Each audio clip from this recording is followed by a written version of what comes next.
O torpaqların alınmasında bizim de bir payımız var. Sevincimizi də ürək dolusu yaşaya bilmirik. Biz o torpaqlar alınsın deyə bugün gəncliyimizdən olduq, ailəmizdən olduq. Güclü görünmək məcburiyyətindəyik. Çünki biz şəhidin əmanətlərini böyüdürük. Evdə də, uşaqlarla, özümüzdə, hər şeydə ata olsaydı, Elşadsız çox çətindir.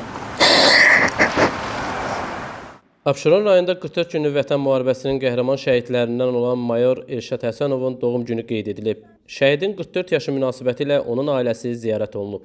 Ziyarətdə Abşeron rayon İcra Hakimiyyətinin başçısı Abdin Fərzəliyev, şəhid anası İcra Hakimiyyəti yanında İctimai Şuranın sədri Xatirə İsmailova və digər şəhid ailələrinin üzvləri iştirak ediblər. Rayon rəhbərliyi Elşad Həsənovun ailə üzvləri ilə görüşərək onun göstərdiyi igidlik və qəhrəmanlıqdan danışıb.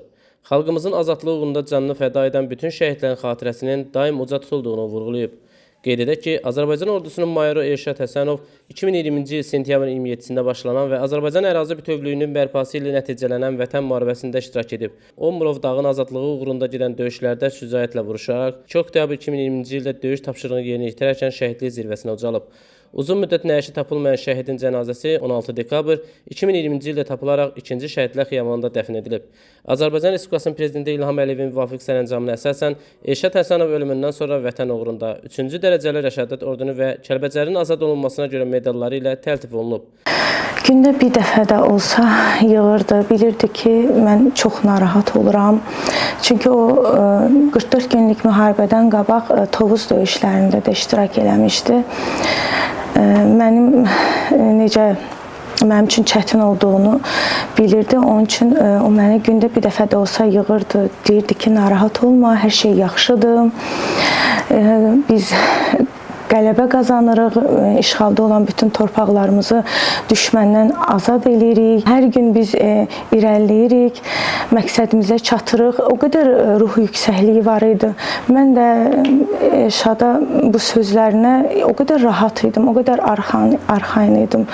Onun bu ruh yüksəkliyindən, dediyi sözlərdən heç vaxt ağlıma gətirmirdim ki, Elşad şəhid olar. Sonuncu danışığımız oktyabrın 2-sinə keçən gecə olmuşdu.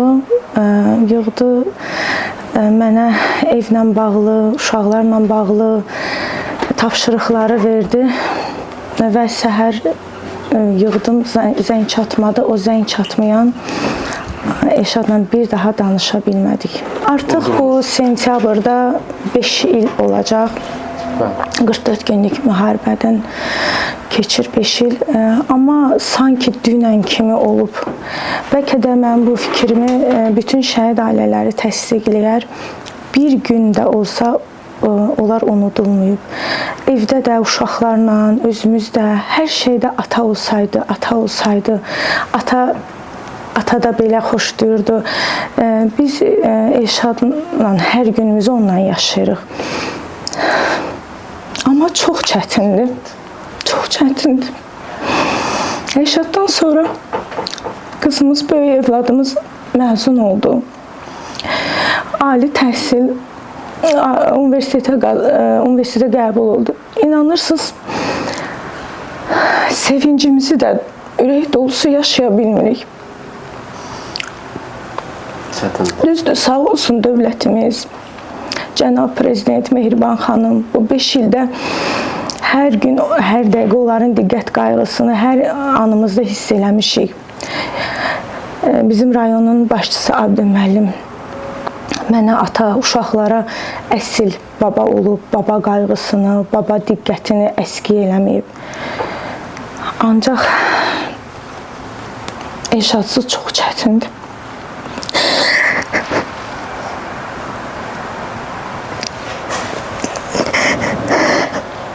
Mənim üçün çətin gündür. Elşadın bugün doğum günüdür. Onsuz Elşadın 44-cü yaşını qeyd edirik. 39 yaşında şəhid olub. Balaca oğlumuzun 11 yaşı var. Atası şəhid olanda Səid 1-ci sinifə gedirdi. Bəli, Elşadla da son görüşümüz onda oldu. Səid 1-ci sinifə gedəndə sentyabrın 14-ü gəldi, 15-i onu məktəbə yola saldı, 16-sı getdi. Dedi, bizdə təlimlərdə hərbiçi idi Elşad. Azərbaycan Silahlı Qüvvələrinin zabiti idi. Dedi, bizdə təlimlər var, çox qala bilmirəm. Hələ son görüşümüz sentyabrın 16-sı oldu. Səidi 1-ci sinifə yola saldı, getdi. Artıq Səid 5-ci sinifdə oxuyur. Aysun 2-ci kurs tələbəsidir. Hər şey öz axarında gedir, bir Elşad yoxdur. Kənardan güclü görünürük. Mən, şəhid anaları, şəhid xanımları güclü görünürük. Bəzən qınayırlardı, amma biz güclü görünməliyik. Güclü görünmək məcburiyyətindəyik. Çünki biz şəhidin əmanətlərini böyüdürük. Bizim qəhrəmanlarımız da zəif qəhrəmanlar olmayıb. Arxalarında qoyduqları xanımlar da zəif ola bilməz. Onların əmanətlərini böyüdən xanımlar zəif ola bilməz. Elşad sonuncu danışığımızda uşaqları mənə əmanət elədi, məni də Allaha əmanət elədim. Hətta sonuncu mesajını mən orada da çərçivəyə saldırmışam. O həmişə məni güclü görüb. Mənə deyirdi ki, sən çox güclü qadınsan, sevgilərlə dolu anasan. Uşaqları səni Allaha əmanət eləyirəm. Ona görə mənim zəif olmaq haqqım yoxdur. Və Elşada həmin vaxtda mən söz verdim ki, heç vaxtı heç nədən narahat olma, gözün arxada qalmasın. Sənin əmanətlərini sənin layiqli şəkildə böyüdəcəm. Başqa mənim ancaq məqsədim odur ki, onun əmanətlərini ona layiqli şəkildə böyüdüm. Allah cəmi şəhidlərimizin ruhunu şad eləsin. Ölkəmizdə daima sülh, əmin-amanlıq olsun. Bugün bir şəhid xanımı kimi, düzdür, mənim üçün bugün çətin gündür. Göz yaşlarıma hakim ola bilmədim. Ancaq həqiqətən də o qədər fəxrlə, qürurla yaşayıram ki, bizim xalqımızı azad olunmuş torpaqlarda gəzərkən görmək, orada keçirilən tədbirləri görmək, xalqımız danışır, işğal olunan torpaqları Şuşaya getdik, Laçına getdik.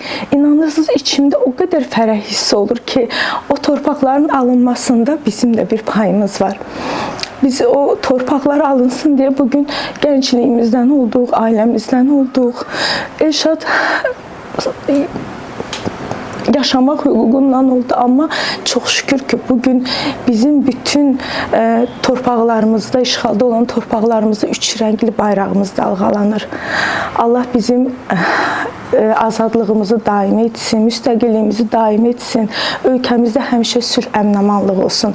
Gələn, böyüyən gənclərimiz həmişə azad, müstəqil ölkədə alnı açıq, başı dik gəlsin.